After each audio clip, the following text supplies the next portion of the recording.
Yeah, I'm ready. Thank you. Great. Thank you.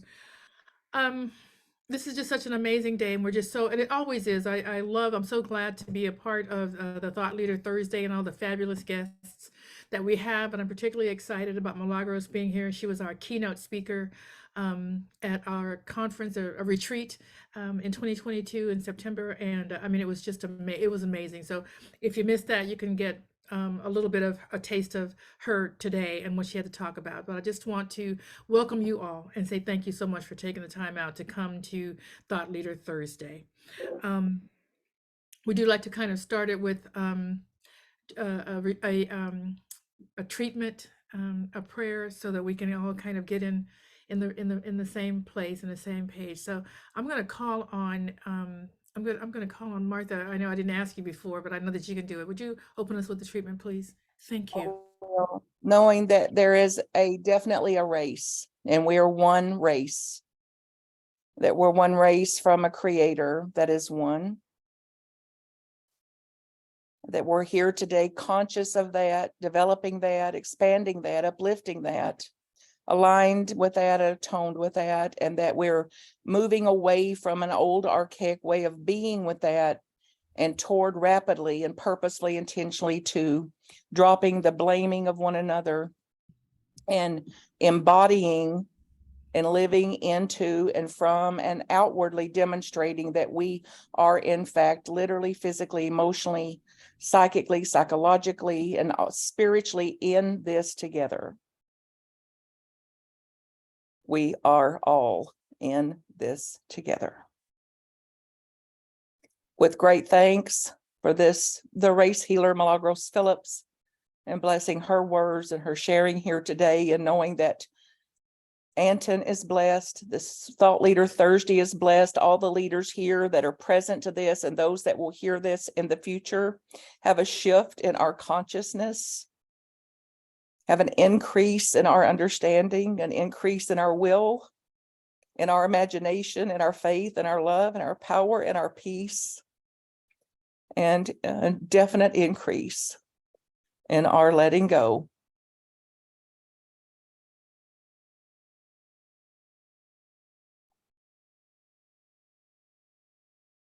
We accept this.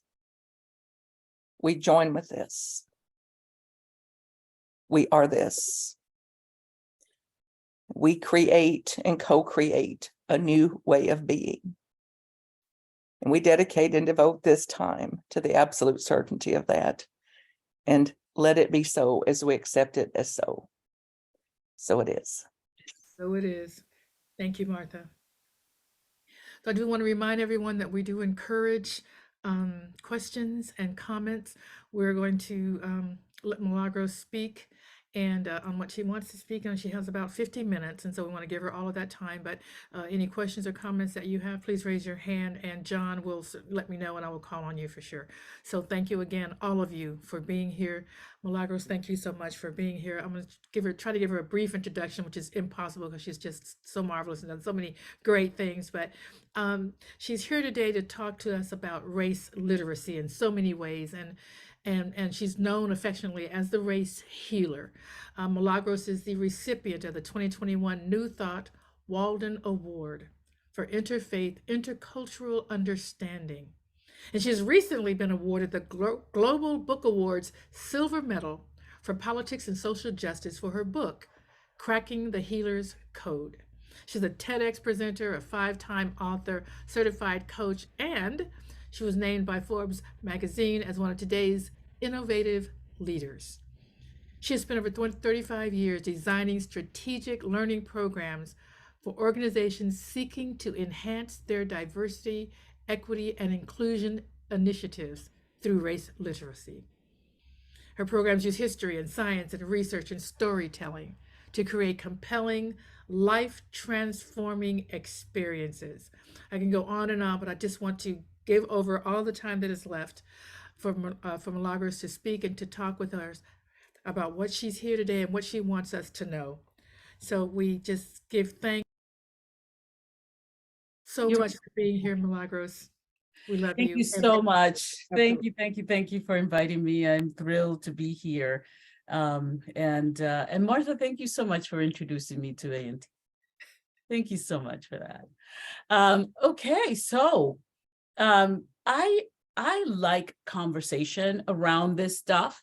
So if any of you have a burning question or something that you've always thought about or wanted to know about when it comes to the issue of race, why don't you just ask and let's talk about it. Betty, when you came on, you said you had a question. We thought we were talking about it, and you were upset because you said, "Oh, I wanted to talk about that." So, want to go ahead and throw that question out now? It's a good time, if you can remember what it was. Thank you so much, Pjae. Yes,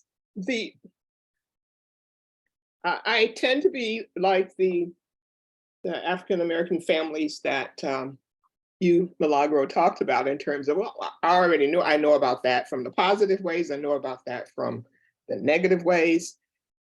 But where's the healing? And how did you arrive at that concept of race healing, or did it come because of the things that you've talked about and the research that you have done? Yeah, so I actually come at this, there are young people that go to college to study, race and African-American history and all those kinds of things. And that wasn't my path. I'm an artist. I paint. I trained as a singer. And I wanted to be an opera singer when I was a little girl. And so, and a ballet dancer and all of that. And so, so I'm really an artist. And however, although I had done all of what we call the right things in this world, I got an education, I got married, I had children, blah, blah, blah, blah. My life never really seemed to work in sort of like the outside world. I just couldn't figure it out. So I started to do a lot of personal healing work, a lot of just really looking at what's wrong with me. Like, you know what I mean? Like, that's where I started. And then coming to discover, oh, it's not me, it's the rest of the world. And so this journey of healing and transformation began because of what was happening and what wasn't happening in my life, and how everything seemed to be like such a huge endeavor, trying to get a mortgage for a house, trying to like living all of these things, right? At any rate, I because I was doing so much personal healing work, self-discovery work, at one point I became healthy enough to realize that I needed healing. But it wasn't from what I thought I needed healing from. I realized I needed healing from racism. And so as I began that journey, I started to bring other people along with me, and realize, oh, it isn't just me because I'm Black that needs healing. It's everybody needs healing. Because as I began to do more and more research, what I realized is that everyone had been indoctrinated by the same system. And we just absorbed it differently based on where we fall in the caste system, right?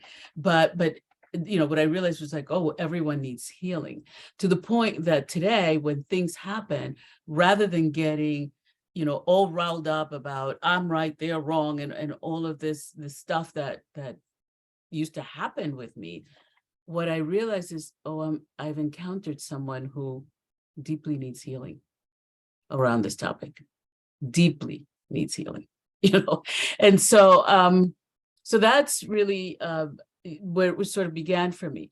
And I want to say something about the definition of racism as we're going into this conversation, because so many people describe it in so many different ways, but the definition that I started with was the definition from anti-racism, which is prejudice plus power.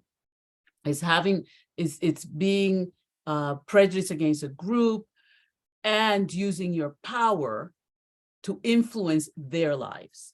Okay, keeping them out of the job, making sure they can't get the mortgage to buy the house, making like all of these, various, making sure they're policed to death, literally. Okay, and so that's the anti-racist definition of racism.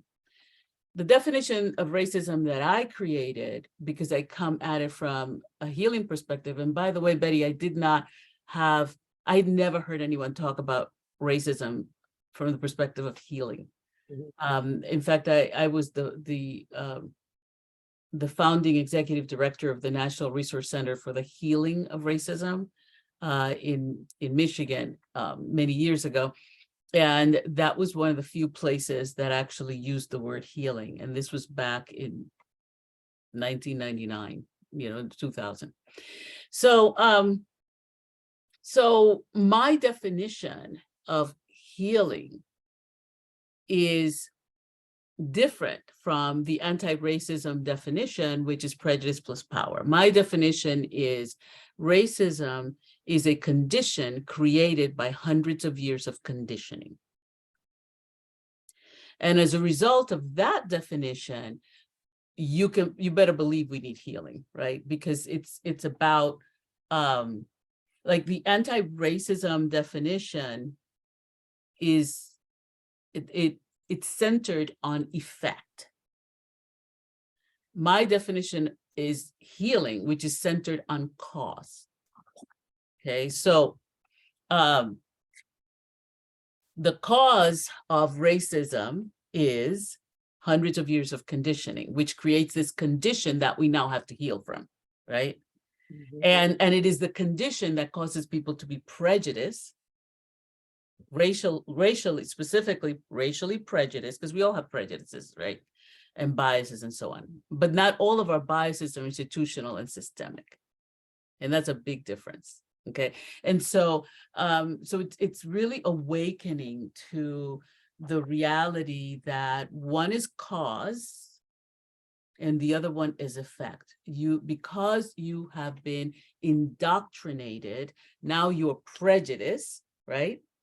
And you use your power to keep people out of whatever. Does that make sense? Okay. So for me, healing was for me, healing is the missing link to this stuff. It's really the missing link. And a lot of states and counties have declared, I think it's like 247 or something, states and counties altogether have declared racism a public health crisis. But nowhere do you see a plan for healing people. So at least we're now awake to the fact that this is a health crisis, which is great, because from where I come from, now we can have a different conversation, which is one that is centered on healing, because it is a public health crisis. Does that make sense? Yeah. As opposed to the back and forth that we've done over centuries that has gotten us to where we are, but doesn't seem to be taking us any further. Yeah. Yeah. You talked about your second book or third book, which was 8 Essentials for Race Conversations. So what is it what is essential for us to know? Because this is, you're talking about healing and, how do we move forth? What are the conversations? Obviously it has to start with the conversation that we need to be having and know about having to help with the healing. How does that take place? Yeah. So my third book was actually speaking race in healthcare. Okay. Yeah, yeah, because I wanted people to be able to have that conversation with their healthcare providers. And I also wanted healthcare providers to be able to respond to people from a healthcare perspective. And I wrote that book back in 2016, I think it was 16 or 17 or something. But my second book was 8 Essentials to a Race Conversation, because first of all, if we're going to have a conversation with someone, it's important that we either can speak their language or we have a translator who can translate things, right? Right. Otherwise, you're not going to understand what they're saying, right? Right. And so it's important to understand that racism has 3 different languages. Okay. There is the language of, actually, really, it's 4, because there's also the language of oppression, but there's the language of supremacy, there's the language of colonization, and the language of enslavement. And as I said, also the language of oppression. And so if you don't speak the same language, people are going to be speaking past each other and not understanding each other. So I'll give you an example of that. And the reason I when you ask me about conversation, for me, a conversation starts with speaking the same language. Okay. Absolutely. Of course. And so, so for instance, you'll have a politician, more often than not, a white male politician who will say something. And the person of color will say, well, that was really racist. And now there's all this buzz around, this person's racist and all of that stuff. And that white male politician goes to another white male politician and says, am I racist? Like, you've known me all my life. I'm not a racist. And of course, the other white male politician agrees that he's not a racist. So here's the thing. They both speak the language of supremacy. And in the language of supremacy, you say all kinds of things that we as Black and brown people and indigenous people hear and go, whoa, that is seriously racist, because we speak a different language. Okay. And so we hear things through the filter of colonization, enslavement, and oppression. Okay. And when I say that, I don't mean that we're walking around like victims. That's not what I'm saying. But what I'm saying is that, let me explain it this way. Years ago, I did a presentation, and I wasn't invited back because the presentation was called Living in the House of Pharaoh. Okay. The reason that Moses could relate to Pharaoh was because he lived in his house, grew up in his house, knew his language, knew what made him happy, knew what he ate, what he didn't like, what he knew him really well. Okay. And so when it came time to liberate his people, he was able to use every trick that he knew that Pharaoh feared, right? To get him to do what he wanted him to do, right? Okay. So those of us who have been living in the house of Pharaoh are very good at understanding the language. The thing is that Pharaoh speaks to other pharaohs in their language, okay? And so they don't hear what we hear. Got it. That makes sense? Yes. Yeah. Yeah. So if you're going to have a conversation about race with someone, there are some things that you're going to need. The first thing you're going to need is you need to be able to ask good questions, and you need to be able to listen. And the listening isn't just, oh, I heard what you said. I'm talking about listening with your body, listening with an open heart and an open mind, and using the fullness of your being to hear what that person's saying. Because they may be saying something that to us as people of color sounds very racist, but to them it's like the most natural thing in the world. Yeah. You just said that about hearing with your body, and that's what you do the exercise for. So I'm gonna ask you to do the exercise here if you can today as well. But that's part of what we hear. Is not, we're not hearing what the words you're saying, we're feeling what it means. Exactly. A lot. We're feeling what it means. Okay. All right. Yeah. And we're masters. We as people of color are masters at hearing with our bodies and our intuition, because we need to know if you can be trusted.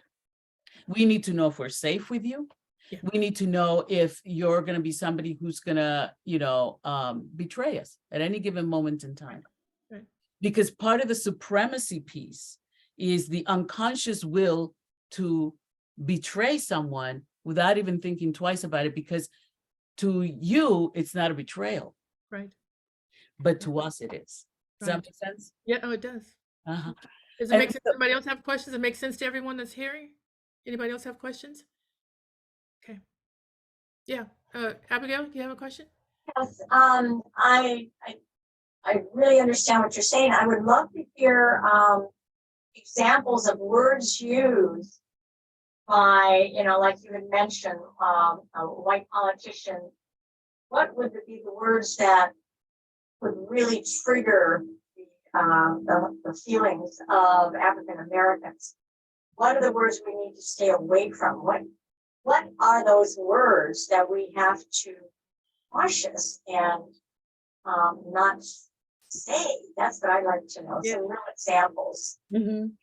Yeah, well, we obviously know the N word. We obviously know, there are a lot of different words, but I don't. What you're asking me is a lot of what a lot of people ask because they want to know how to stay clean. Like you don't want to hurt somebody. You don't want to. Right. I totally get that. But that's not the work I do. And here's why. Part of this work is to become self-reflective, conscious, and awake so that you can have a conversation that comes from your heart. Yeah. My giving people words, like when somebody says this, you should respond this way, or these are the words you stay away from it. I don't play that game. And the reason I don't play that game is because that is a continual changing game. Okay? So for instance, there was a time that we were known as Negroes, Black people, African Americans, like the goalpost is constantly changing. So the words are constantly changing. And if we focus on that, we're not doing the work, which when I say the work, I'm talking about the cleaning the inside of the cup. Right. And so I could give you a dictionary of words, and then what are you going to do? Walk around with a dictionary of words of what not to say? No, you don't want to do that. You want to clear yourself enough so that when you speak from your heart. And see, here's the thing about people of color. Because of our axial patterns, because of where our tribes developed in these warm climates and relationships with people were and continue to be really important, and eye contact and touch and and greetings that are ceremonial, that we still do that. You see the kids slapping their hands and doing these greetings are ceremonial. So where we come from our ancestral lineage is about that deeper connection with people, because that's how we survived. So here's the thing about that. You can say the right thing all day long, but we can read your energy. Does that make sense? It's sort of like, I can walk into a room and I can go, good morning, and I'm all excited, all that. Or I can walk into a room and I can go, good morning. Two very, very different experiences. And how you receive that is very different. And you feel same words, good morning, right? But it's what I'm carrying inside of me that gets reflected in the words. And very often you'll see people smile through something, right? Well, we know how to read those smiles. Again, it's not because we're psychic, it's because we're trying to stay safe. So knowing the right words to say will only take us but so far, but it won't really take us there. What really takes us there is being able to say, I'm just learning this stuff. I didn't know it. Or I apologize to you if I said something offensive. I didn't mean to do that. Now, that person has the right to either accept that apology or to not accept that apology. That's on them, right? But you will have cleared yourself by being able to admit that you are where you are in this journey, and that you're doing the best you can. If they can't accept that, that ain't got nothing to do with you. You know what I'm saying? That's on them, right? Yeah. And so, and also understanding that they're coming from a place where this is a continual thing with us. So people get exhausted.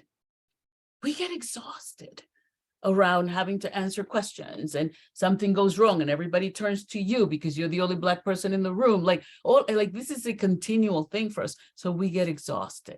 And so some people can't accept apologies. They're just angry. And we don't want to diminish them because they're angry. Does that make sense? Yeah. Yeah. Thank you so much for that question. I love that. I get that. That's a great question. Mhm. That's a great question. And to add to it, if I may, is that the exactly what you're saying. It's not about the words at all. It's about the intention that you can feel. And also, if I hear something, I want to feel. If I feel like I can let you know that hey, that was actually. I felt offended by that, and here's why. If you allow me to tell you, but not everybody will. So when I try to talk to someone about something that's been said and they argue back, then I stop talking because I can't. If you're arguing, you don't really want to know. So there's that. Yeah, because what happens is when we bring up these conversations and people are uncomfortable, what you do is you trigger their stress response. Right. So it's fight, flight, or paralysis. Okay, either they don't know what to say and they're stunted, or they're going to argue with you and defend themselves because they just felt like you just punch them in the gut by your words. And, so it's fight, flight, or paralysis. And, and sometimes you're talking to someone about this stuff and you literally can feel their spirit disappear.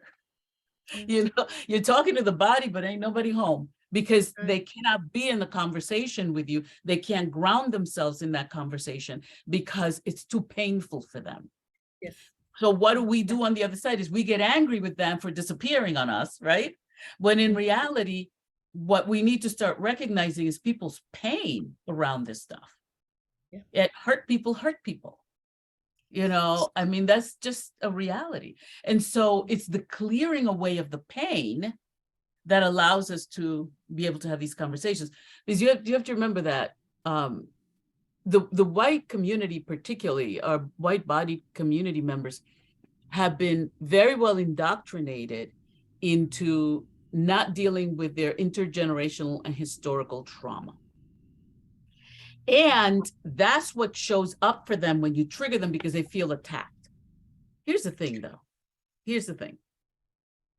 The people who have attacked them are not Black people. They're not. Black people have been the scapegoat for those who created ways to violate and be violent upon their own people. And people always talk about Black on Black crime, but nobody ever really talks about white on white crime. Okay, which is like, big time. We're talking wars, right? Which is mass murder and thieving, right? That's what it is. Let's talk about it from that perspective. It's the ways in which white people have been abused historically by their own governments in Europe. And, it's that past history has never been healed. But what they have been indoctrinated into doing is to blame it on Black and brown people. So it's a way of deflecting their pain. So, and it's a lot easier because the people that they would have to literally work this out with, they got armies. You know what I'm saying? And so it's like, they're not gonna go there, but these people are defenseless. So we'll go over here and get rid of our, and no one ever talks about that.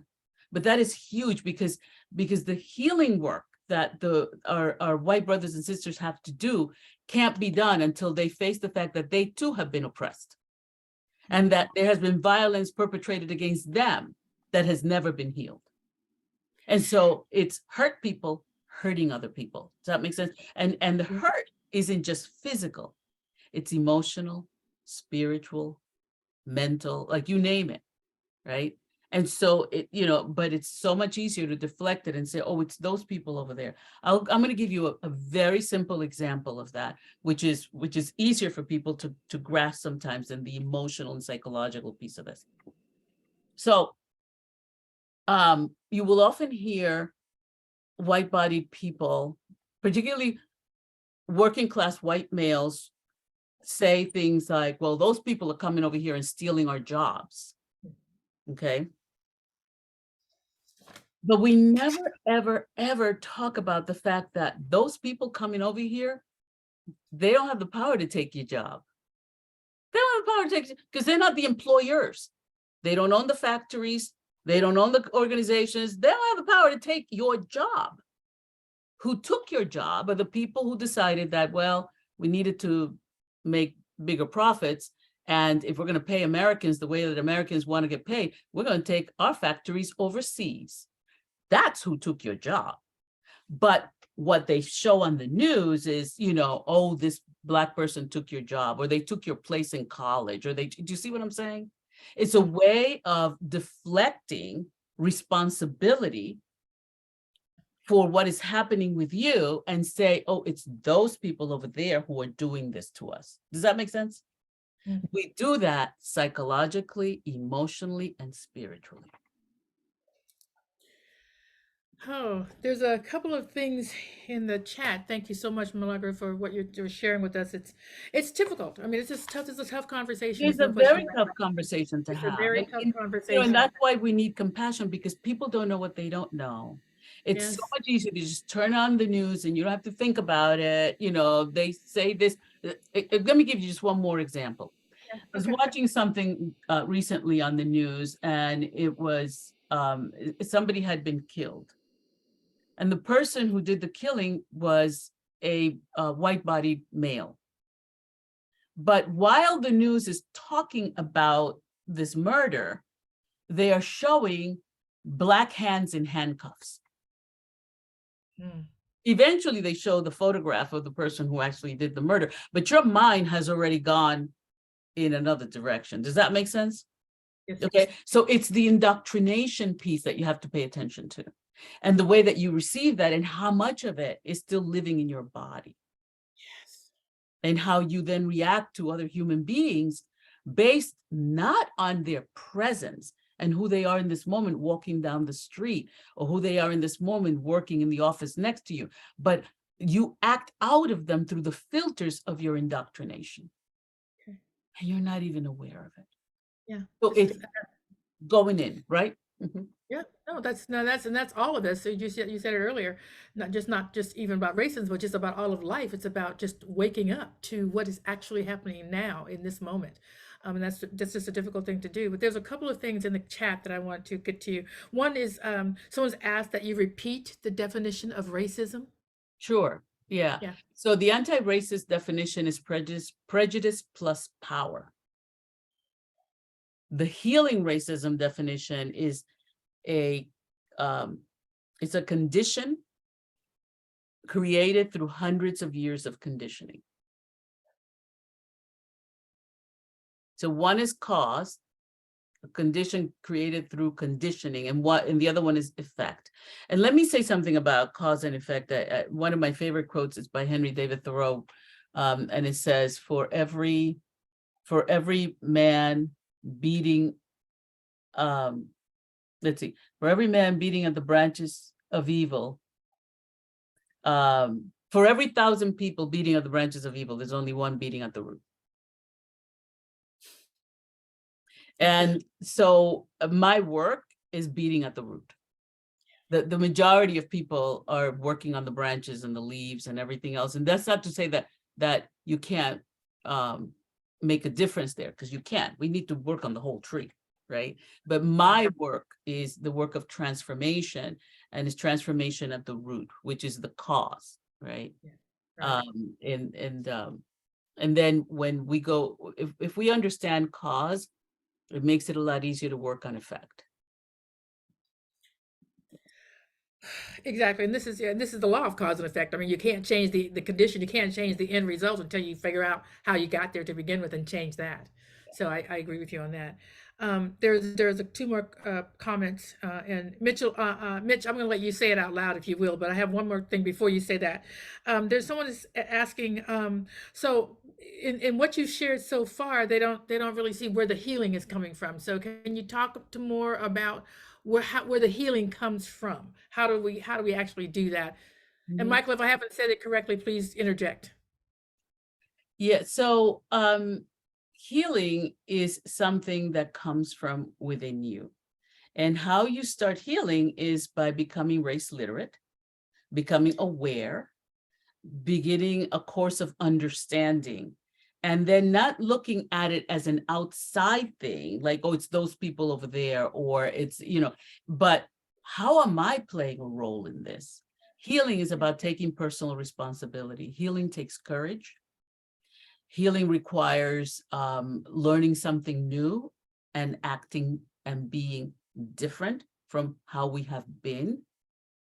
Healing requires that we stop blaming ourselves or thinking of ourselves as bad because we don't get it, and understand that we've been misinformed. And those who are misinformed are bound to miscreate. So the healing comes from you taking personal responsibility for your actions, reactions, and interactions with this thing that we call race.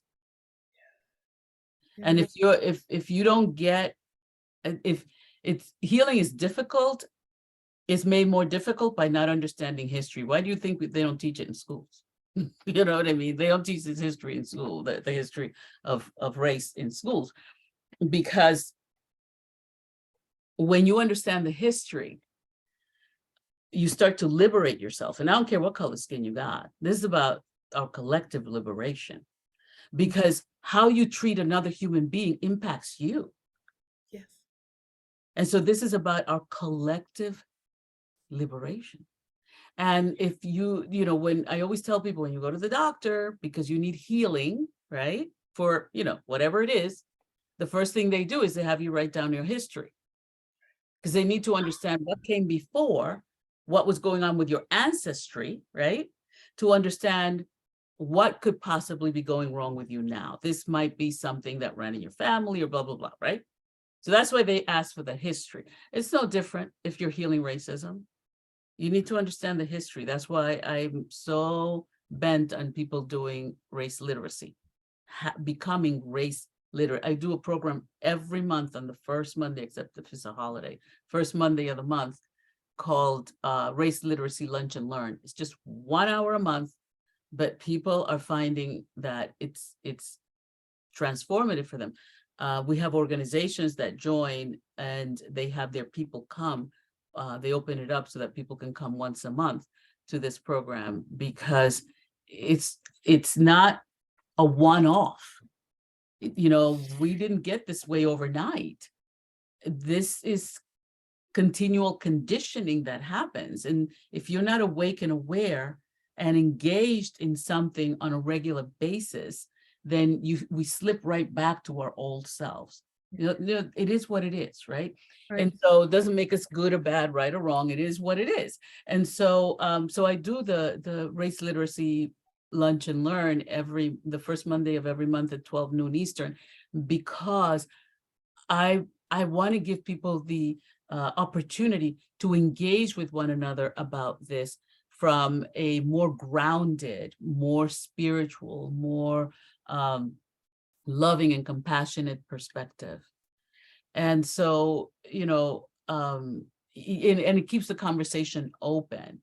And, every month we work on a different topic. Like, for instance, the one coming up in January is a program on race and housing. And every single month we tackle a different subject, so that people can engage. It's, and that, Abigail, that's where you actually get to hear the language, right? And you get to engage with other people in that conversation. And you actually get to practice these conversations and talk to people about, well, here's what's happened to me, or here's what I heard, or, like, we need to be in those conversations in a way that is non-threatening. Yeah. That's huge, that people not feel threatened to have these conversations, because we can't move the needle forward if we're not healing. And healing requires that we engage with one another. So I hope that answers your It answers my question. And please, people, that if you have questions, you don't raise your hand, you can put them in the chats. Lots of people are doing that. Mitch Austin had a question, and I'm gonna let him go ahead and speak to you, Milagros.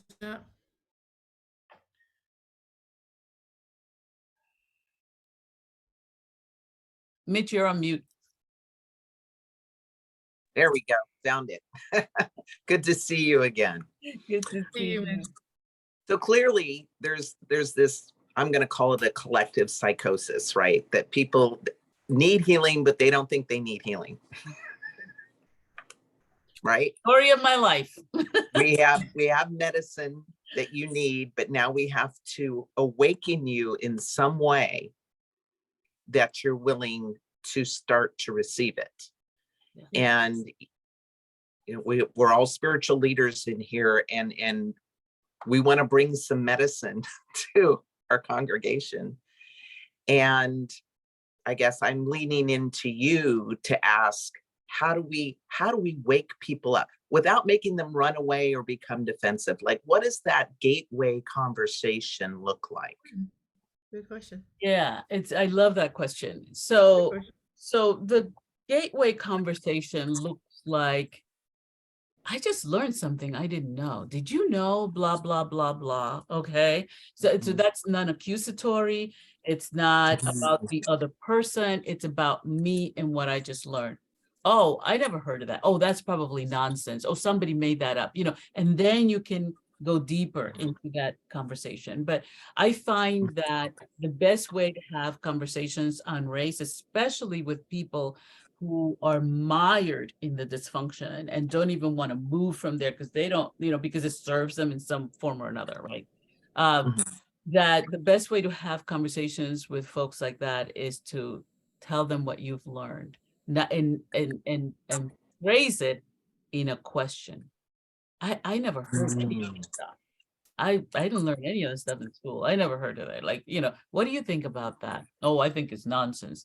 Well, I used to think it was nonsense too. And then I looked into blah, blah, blah, blah. Do you see what I mean? So that's why race literacy is so important, because when you're race literate, you can have a deeper conversation that is non-threatening to other people. And that's the main thing, because remember, when you bring up the word race, you're triggering somebody's stress response. And so if you don't begin that conversation in a way that is self-responsible, they feel like you're blaming them, even though you haven't said a word yet. Exactly. Exactly. That's exactly what happens. Because I've tried to bring it up, and I get, I'm not racist. Yeah. I'm like, well, I kind of thought about this, now I'm questioning why I never learned about Black history in high school, and kind of like, yeah.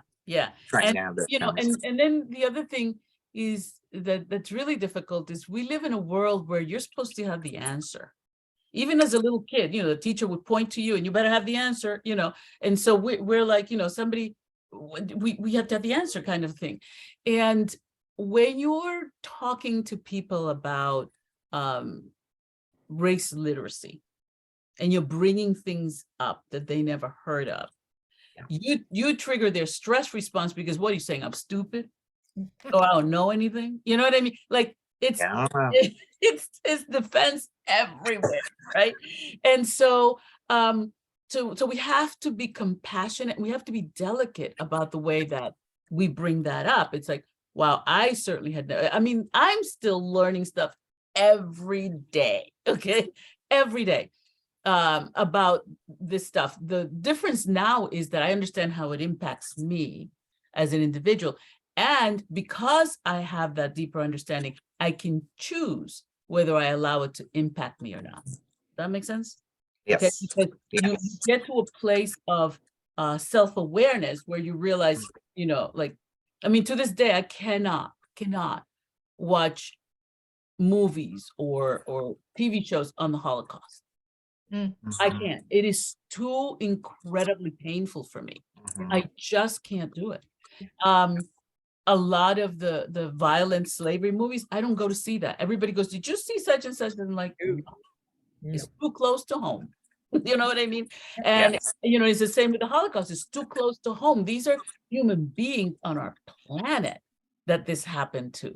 We're one family. Like, that is not entertaining to me. Like that's, and so I've learned to self-care. Yes. To be able to do this work effectively. And so there's some things I will not expose myself to, because I know myself, well, there'll be nightmares for days and I can't sleep. And what can I do and how can I change this? You know, I just started watching what's happening in the UK with folks who can't afford to heat their homes and are having to choose between heating their homes and feeding their children. And I'm like, how can I get, like, I don't have much, but I'm like, how can I get money to these people? Like, I just, you know, I have to be really conscious about how I self-care, because what I've learned to understand is that my work for me is a sacred assignment. I didn't go to college, like I said, I didn't go to college for it. I didn't choose it. It chose me. Okay. And I have a responsibility to my creator around staying balanced and staying in a place of love toward other people, right? Which means that I have to learn to really love myself, which means I have to care for myself. So I'm very conscious about how I self-care. And so there are some things that I just, it's like, nope, we're not doing that. Because if I'm going to continue to help people move through this stuff, I need to be whole. Absolutely. Yeah. Makes sense. Absolutely. Thank Absolutely. you.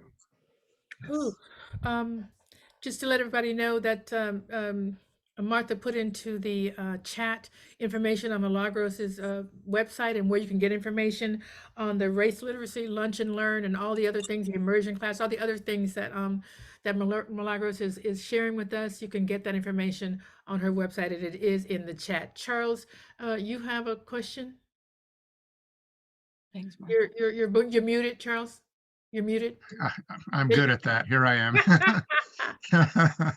Milagros, I am so moved because the emphasis that you're making is that only through self-healing can we have collective healing.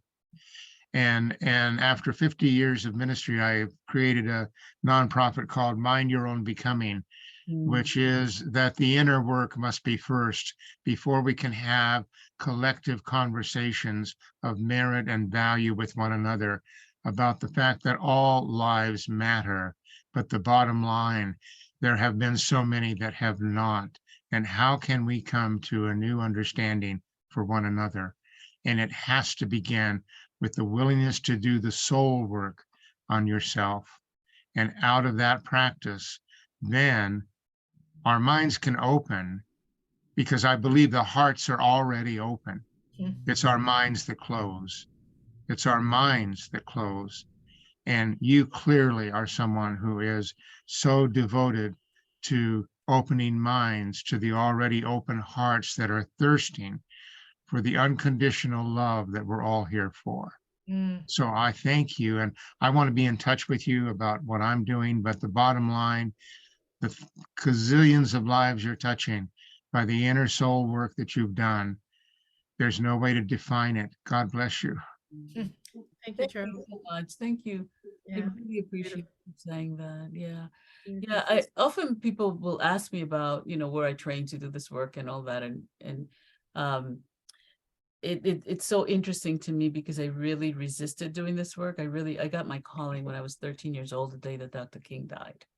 But there was no way in the world I was ever going to do race work, you know, like forget that, you know, and also have all these other talents that I could explore, you know.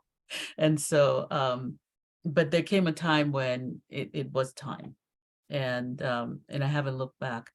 I love this work. I'm passionate about it because I love people.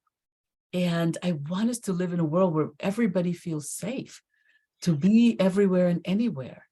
I want to live in a world where people genuinely love one another, where, you know, that little girl in England who's worried about her mom not being able to pay for the electric bill, like, she shouldn't have to do that.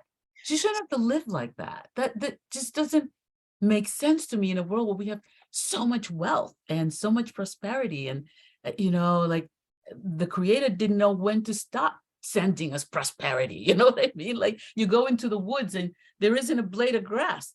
There's tons of grass and trees. And, you know, like we live in an abundant world, but we have people who have been indoctrinated into collective poverty. And when I say that, I really need for you to hear me. I'm not talking about the people who don't have the financial well-being to be able to pay their rent. I'm talking about the people who have the resources and refuse to share them with the rest of the world. Those are the poor people in our society. You know, the people who don't have money are incredibly creative about ways of surviving and stretching the dollar and making ends meet and doing all those things. It's the people who have and refuse to share. That's where poverty lurks. Those people need compassion as well, because something has happened to them. Something's gone wrong. Human beings are wired for love, for connection, for generosity. I don't know if any of you have children or grandchildren, but you know, you sit them at the baby chair with the thing in front, with the tray in front, Yeah. and you put something in front of them and you feed them, right?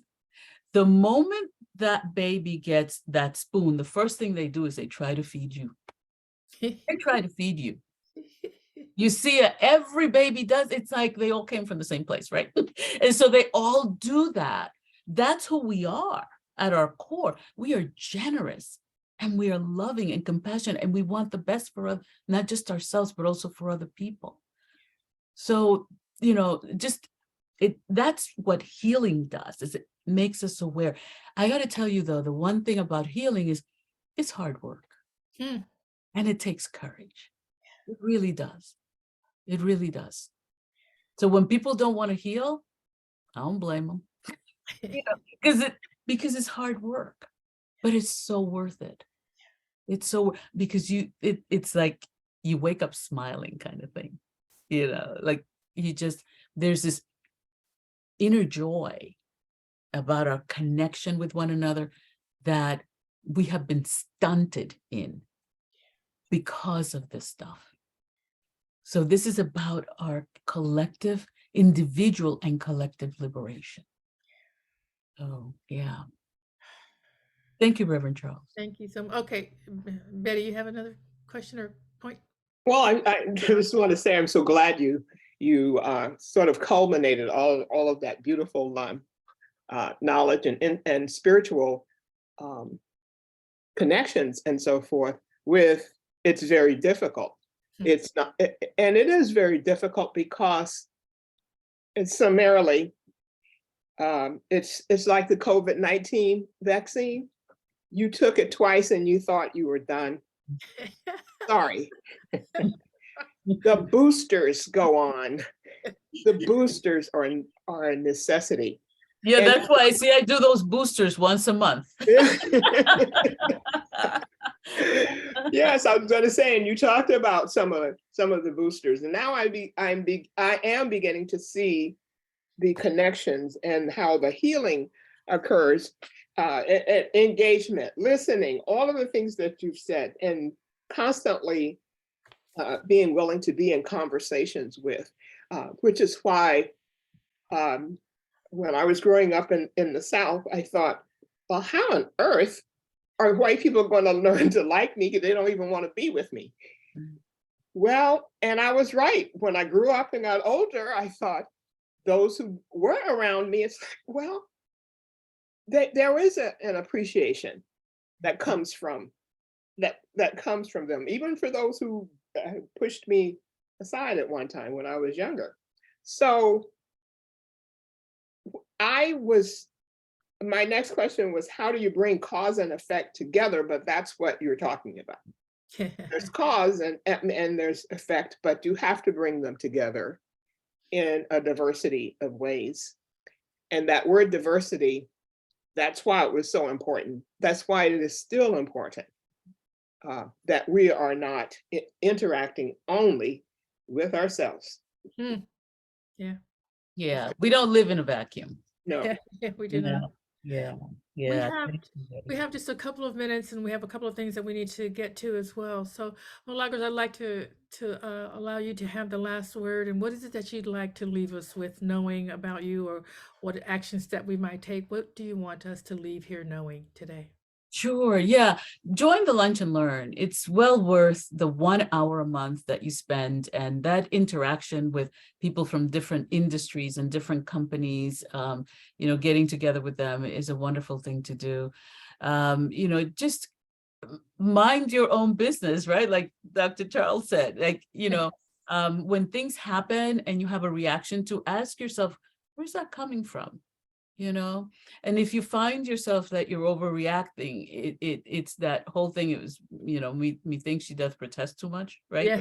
Like this whole idea that you know, you're overreacting for a reason, and then seeking internally as to where's that coming from? Where did I learn this? I have a 2-day seminar that's coming up in February, and one of the first things that we do is we go through your racial history, because that informs you as to what you learn, who you learned it from, why you learned it, and how old you were, because that makes a difference too in, you know, in how you've internalized it. So just be aware and be conscious, and don't beat yourself up for not getting it right. Do not beat yourself up for not getting it right. We are all in learn mode when it comes to this stuff, every last one of us. So thank you so much for inviting me. Thank you so much, Milagros, for coming. I've got comments in the chat already about how amazing you are and what a wonderful conversation. It's a scary conversation. Even as I come here today, my gut's up and I'm just saying, oh, I don't want anybody to feel offended, and I want everybody to feel welcome, and you know, their ideas to be heard, and their thoughts and their caring to be heard. So I think you did a great job with that. I hope that all of you felt that you learned something today, and that you could say something, and that you know, could ask a question. If you did not have your question answered or whatever, please leave it in the chat. We'll get it back to Milagros. Also, her lots of thank yous going in the chat. Her information is in the chat, so please click on that and know where her website is, so that you can find out other things that she might be doing, and send her a message as well if you like. So thank you all for being here. I just want to let you know that our next meeting is going to be our regular time in January, on the final Thursday, which is the 26th. And what we're going to do there is we're going to have the leadership, the board leadership, which would be the president, the vice president, and the new what's her executive director, and they'll be talking about what's happened in the past year, and what their expectations are for the coming year, and probably to ask you any thoughts that you'd like to have, or to how you can get involved with what is going on with ANTN and how we're moving forward. So that's coming up on January 26th, the final Thursday of the month. And after that, we have some other people. We'll have great guests. Just got to come, and just be sure and register on Eventbrite to let us know who all's coming, and get the link. But I think actually, John, doesn't the link stay the same? It doesn't change every month, does it? Is it the same link? Or Yes, no? it's the same link, and Yeah. it's, So whatever. yeah, it's in the initial e-blast that goes out, and then the reminders, I think, as well. But I always just would save that first one if I'm not going to sign up, you know, just save Right. it and do a search for your TLT in your inbox, and then Yeah. then you can be here. Or even put it in your calendar for the Friday. It's the last Thursday every month. Just take that link and put it in your calendar, and there you go. It's always there. So thank you guys again for that. Also, I do want to let you know that I told you about the upcoming speaker, and then the speaker for February is Michelle Wadley, and she was one of our speakers at the conference. If you didn't go to the retreat, you've missed a lot of great speakers, and so I encourage you to come in person, because it's just so amazing. But if you can't come in person, we'll certainly do it virtually, and it is just an amazing a retreat. Also, I do want to remind everybody, John, I'm going to ask you for the time on this one, because I can't remember what's it called? Gab and greet and grad, and what the heck? Gab and greet, or what is Gab it? and gather. Gab and And gather. it's going well. I'm not sure what the January date is, Oh, but okay. they just did it this past weekend, I believe, this past Sunday night. It's a Sunday evening thing. If you I just think want it's to the be third with, Sunday, is it not? Is it the huh? third or second? Isn't it a third or second Sunday? Yeah. Maybe Okay. it's So the let's third. give I'm this not information. 100% sure, because I haven't been involved with it. Bill's been handling that. Right. Okay. But there is that going on, the Gather and Gab on a Sunday afternoon, which is just a wonderful time to get together with members of ANTN and just talk and get to know one another. And so that does happen. And also we do have the Parliament of World Religions happening August the 14th to the 18th in Chicago. We are sending a representative from the board to represent ANTN, as well as several members are going. And so that should be an amazing thing as well. I And applied then to be we, a speaker. sorry, say again. I'm I sorry. applied to be a speaker at the World Religions. Oh, You're yeah. going to be a speaker there? You're speaking? I would love to. I don't know. Oh, okay, I think they're- I did send an application, but okay, yeah. there you go. Then you, I was gonna say, send an application in immediately because they're looking for speakers. So great. Okay, I'll see you there.